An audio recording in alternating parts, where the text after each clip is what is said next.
কাথি আদালতে একজন ভুয়ো আইনজীবীর সন্দেহে গ্রেফতার এক যুবক। শুধু তাই নয়, তার বিরুদ্ধে মূল অভিযোগ তিনি আদালতের বিচারকের সিল ও স্বাক্ষর জাল করার পাশাপাশি সরকারি অশোক স্তম্ভ জাল করে বিভিন্ন এফিডেভিট বানাতেন, যা বেআইনি। আদালতের বিল্ডিংয়ের অব্যবহৃত আইনজীবীদের বিশ্রাম কক্ষে দিনের পর দিন এই ধরনের বেআইনি কাজ চালাতেন বলে অভিযোগ। বহু মক্কেলকে এই ধরনের তিনি হাজার হাজার টাকার বিনিময়ে প্রতারণা করেছেন। আজ ল ক্লার্ক অ্যাসোসিয়েশনের কর্মকর্তারা তাদের নজরে আসে, সঙ্গে সঙ্গে ধরে নিয়ে আইনজীবীদের হাতে তুলে দেন। আইনজীবীরা প্রাথমিকভাবে তাকে জিজ্ঞাসাবাদের পর সন্দেহ হলে রামনগর থানার পুলিশের হাতে তুলে দেয়। রামনগর থানায় এলাকার মুকুন্দপুরের বাসিন্দা ননী গোপাল শীটকে কাথির ক্রিমিনাল বার অ্যাসোসিয়েশনের পক্ষ থেকে অভিযোগ জানানো হয়েছে লিখিতভাবে। এমন বেআইনি কাজকর্মের সঙ্গে যুক্ত লোকজনদের উপযুক্ত সাজা হোক চাইছেন কাথি আদালতের আইনজীবীরা। ঘটনাকে ঘিরে আদালত চত্বরে ব্যাপক হইচই পড়ে গিয়েছে। Bureau report, Bengal news.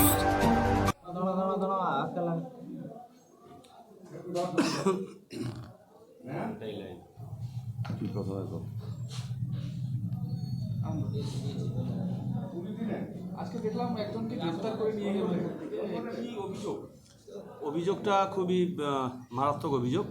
সেটা হচ্ছে গিয়ে যে ব্যক্তিকে ধরে নিয়ে গেল, তো সে আমাদের মেন কোর্ট বিল্ডিংয়ের যে তিনতলাতে মানে সেকেন্ড ফ্লোরে যে আমাদের রেস্ট রুম রয়েছে, সেখানে বসে আজকে বিগত কয়েকদিন ধরেই বা কয়েক মাসের আমরা জানি না, ও ফেক স্ট্যাম্প তৈরি করেছে, দিয়ে ওই জুডিশিয়াল ম্যাজিস্ট্রেটের কাছে যে এফিডেভিটগুলো হয়, ওই জুডিশিয়াল ম্যাজিস্ট্রেটের এফিডেভিটগুলো ও নিজে তৈরি করছিল, যাতে ম্যাজিস্ট্রেটের সইও জাল করেছে এবং যে স্ট্যাম্পগুলো মেরেছে সে স্ট্যাম্পগুলো জাল করেছে।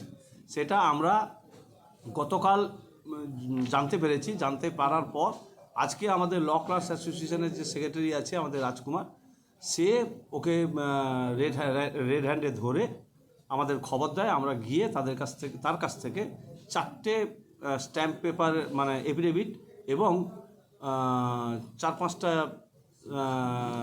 ফেক সিল পাওয়া গেছে।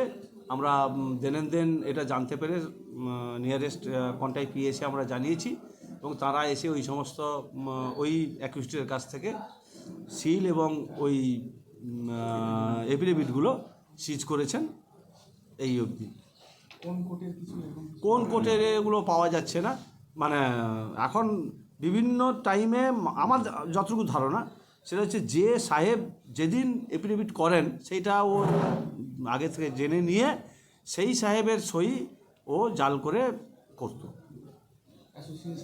অ্যাসোসিয়েশনের মেম্বার ও আমাদের নয়, আমাদের অ্যাসোসিয়েশনের মেম্বার নয়। এখনও আমরা সন্দিগ্ধ যে ও আদপেই অ্যাডভোকেট কিনা, সেটা ইনভেস্টিগেশন হচ্ছে, ইনভেস্টিগেশনে বেরোবে। তো আমাদের মেম্বার নয়। আমাদের যে কনসার্ন রয়েছে সিভিল বার অ্যাসোসিয়েশন, তাদেরও মেম্বার নয় বলে শুনেছি। হ্যাঁ, এই যে কী বলুন, স্ট্যাম্পগুলো যে পাওয়া গেছে ওগুলো কিসের অশোক স্তম্ভ নাকি? অশোক স্তম্ভই ছিল এবং ওদের কাছ থেকে যতটুকুন আসামির কাছ থেকে জানতে পারা গেছে যে রামনগরে কোনো একটা দোকান থেকে ও করে নিয়ে আসছে। দোকানের নাম জানে না, কিন্তু তাকে দেখিয়ে দিলে চিনতে পারবে বলে বলেছে।